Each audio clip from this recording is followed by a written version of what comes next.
అందరికీ నమస్కారం. ఇక ముగింపులోకి వచ్చేసాం. మట్టి వాసన మంచు తెరలు చివరి భాగం.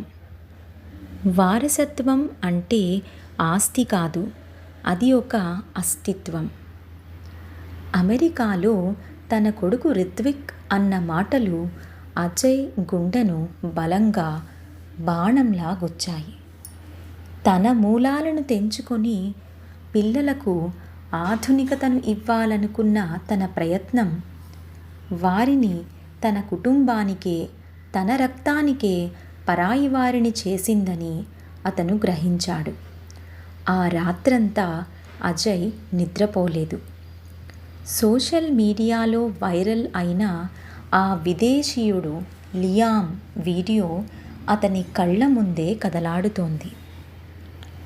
నా వారసత్వం విలువ వేల మైళ్ళ దూరంలో ఉన్నవాడికి తెలిసింది, కానీ నా పక్కనే ఉన్న నా కొడుకుకు నేను నేర్పలేకపోయాను అన్న నిజం అతన్ని దహించివేసింది. కొన్ని నెలల తరువాత కొండపల్లి గ్రామంలో సూర్యుడు మెల్లగా కొండల చాటున అస్తమిస్తున్నాడు. కొండపల్లి రచ్చబండ దగ్గర ఒక అద్భుతమైన దృశ్యం కనిపిస్తోంది. లియామ్ ఆ ఊరి పెద్దలతో కలిసి కూర్చుని వాళ్ళు ఇస్తున్న మజ్జిగను తాగుతూ ముచ్చటిస్తున్నాడు.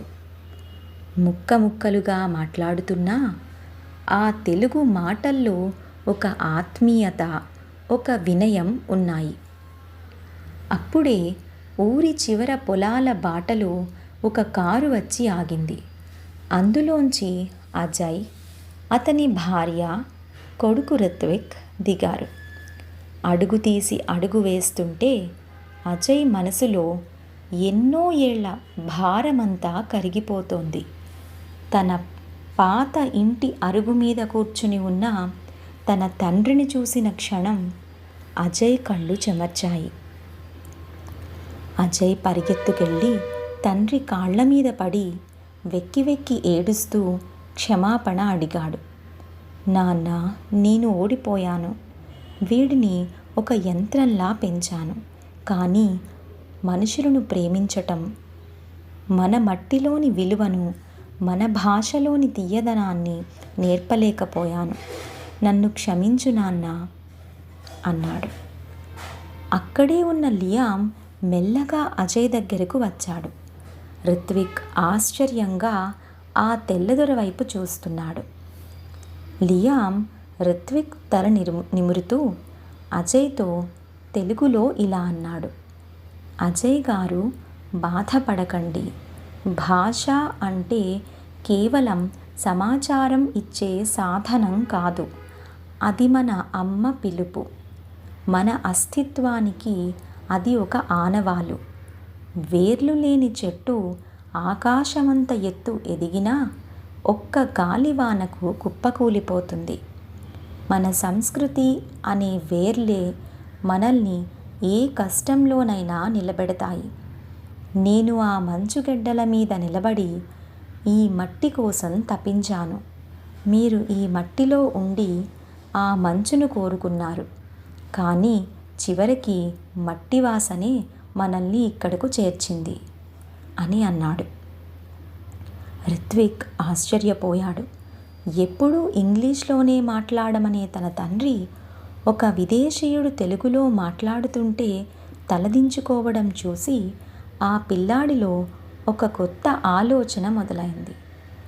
అజయ్ తన కొడుకును తాతయ్య ఒడిలో కూర్చోబెట్టి నెమ్మదిగా కళ్ళల్లో నీళ్లతో ఇలా చెప్పాడు. రిత్విక్, వీరు నీ తాతయ్య. ఇది నీ నేల, ఇది నీ మట్టి. ఇక నుంచి నువ్వు ఇక్కడి కథలు వింటూ పెరగాలి. ఆ రోజు రాత్రి కొండపల్లి గ్రామంలో ఒక చిన్న పండుగ వాతావరణం నెలకొంది. లియామ్ అప్పటికే బాగు చేయించిన తన ముత్తాతల పాత పెంకుటిల్లు ఇప్పుడు రామయ్య వారసత్వ కేంద్రంలా రూపుదిద్దుకుంది. అక్కడ లియామ్ ఒక చిన్న ప్రసంగం చేశాడు. ఈ ఊరు నాది కాదు అని చాలామంది అనుకోవచ్చు, కానీ నా రక్తంలోని ప్రతి అణువు ఈ నేలను గుర్తుపట్టింది. ఈ కేంద్రం కేవలం పుస్తకాల కోసం కాదు, మాతృభాషను మరచిపోతున్న వారందరికీ ఒక గుర్తుగా నిలుస్తుంది. అజయ్ ఆ మాటలకు ప్రభావితుడై తను కూడా ఆ కేంద్రానికి తన వంతు సహాయం చేస్తానని అమెరికాలో ఉన్న తన కొడుకుకి తెలుగు నేర్పిస్తానని మాట ఇచ్చాడు. రిత్విక్ తాతయ్య వేలు పట్టుకొని ఊరంతా తిరుగుతూ గాలిలో ఉన్న మట్టి వాసనను పీలుస్తూ మొదటిసారి తాతయ్య అని పిలిచాడు.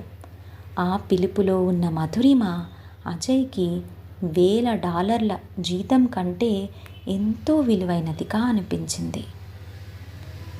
వార్సా నగరపు మంచు తెరలు విడిపోయాయి. కొండపల్లి మట్టి వాసన గెలిచింది. ఒక పరదేశీ వెలిగించిన దీపం ఒక స్వదేశీయుడి ఇంట్లో ఆరిపోతున్న వారసత్వ జ్యోతిని మళ్ళీ వెలిగించింది. అజయ్ తన సెలవులన్నీ ఇకపై తన గ్రామంలోనే గడపాలని నిర్ణయించుకున్నాడు. లియామ్ మాత్రం ఆ ఊరిలోనే ఉండి ఒక పక్కా తెలుగువాడిలా వ్యవసాయం చేస్తూ తన వేర్లను కాపాడుకోవటంలో తన్మయత్వం పొందుతున్నాడు.